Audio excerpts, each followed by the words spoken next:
All right, so let's take a look. Oh, what is that smell?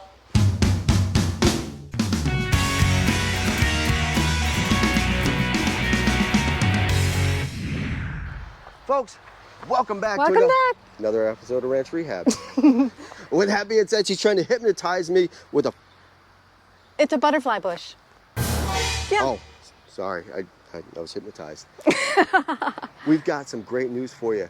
We're gonna go out to the bunkhouse, the old rabbit hutch, and we're gonna talk about some plans we have for an outdoor kitchen. We're gonna convert it over. That's right. It's gonna be awesome because right now it's too hot to do it. Obviously, it's Texas. It's hot. Then we're gonna talk about the outhouse situation because you can't have an outhouse. Not in this day and We just age. want it more functional. So we want to open it up. You want to open it up, create a door, right? Like a pocket door. Pocket door, barn door, whatever door, door. Yes, with that ranch feel. Yeah. So let's talk about changing it. Let's go.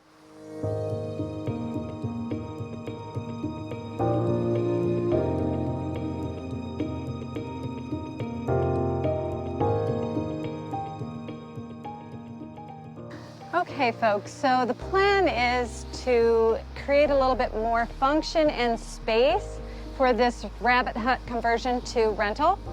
And so what we want to do is make an area here. Right about here? Further than that. Further than that? Yeah, probably like where that post is, maybe? About that far? Is that too far? That's too big.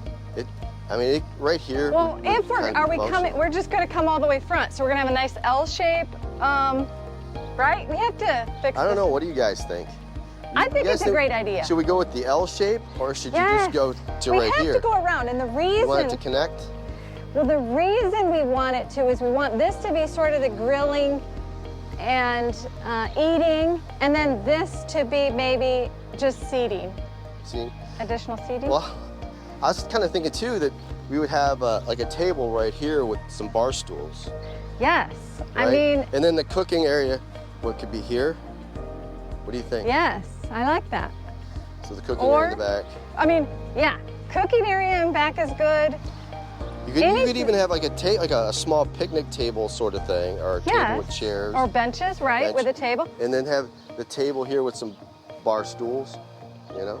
I kind of like the idea of it because if the walking area is probably going to go right here in this region of the bunkhouse, and then it comes out, so we would come out walking here, and then you can either grill over here or over here, and then this would be sort of the seating area. I don't know. It's a work in progress, folks.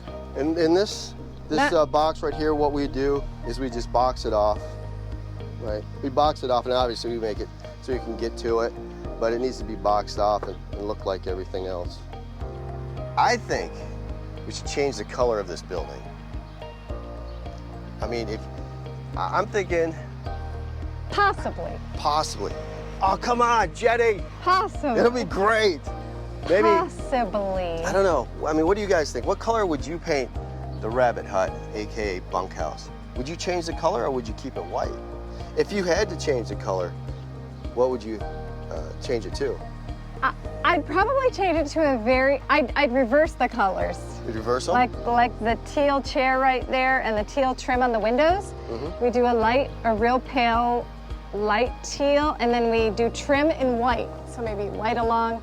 And can we have some of the brown accents?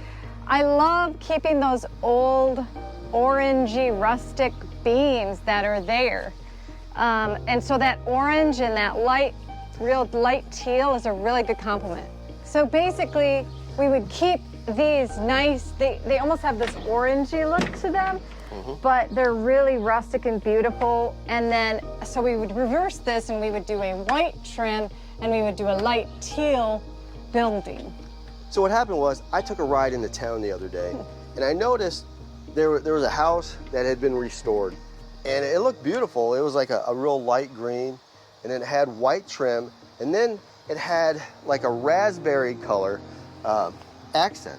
So essentially, you had the light green, the white, and then around here, there would be the raspberry color. It's like a light, almost pastel type raspberry, and it looked really nice.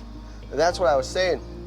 I wonder if there's any way we can make that, you know, the light teal, the real light teal, the white, and then have like some kind of trim or something in there. I don't know if you could do it on these necessarily. Well, we can. I would almost think of something that is very desert, a deserty sort of. Well, could you go with the color? The same Yeah, color keep as it the this. same So color. a peachy, orangey desert or a sand. I think that would be a nice. Right. And then we could also do the door that same color right. as that. So That you'd would have look you'd have that contrast of those warms and the cools together. I love it. So since we have the outdoor situation kind of figured out, we have some really decent ideas.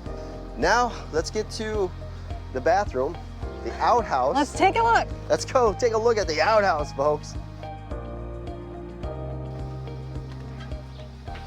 All right, so let's take a look.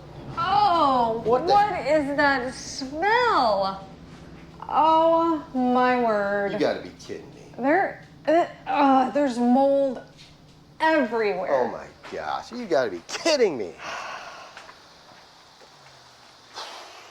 Folks, that ain't good. It's a nightmare.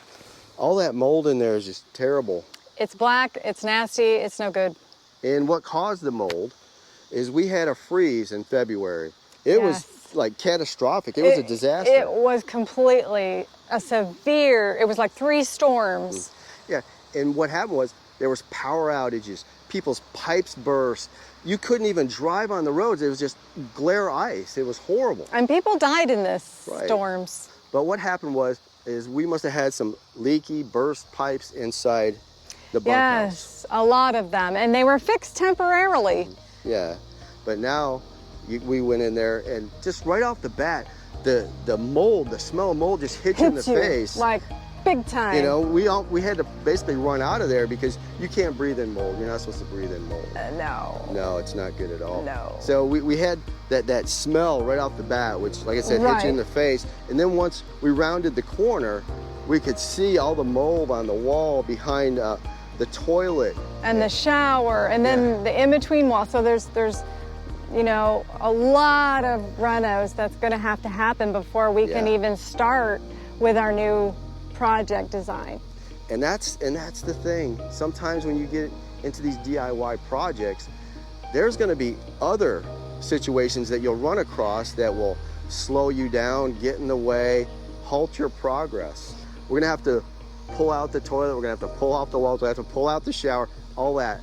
We have to go in and we have to clean the mold, spray it, all that sort of stuff, and then replace all the wood. And yeah, it's quite a and then maybe job. check to see if it's okay. Yeah, we have to find out, you know, if it's all right after that. Is it too damaged to repair? We don't know. Yeah. So we'll figure it out.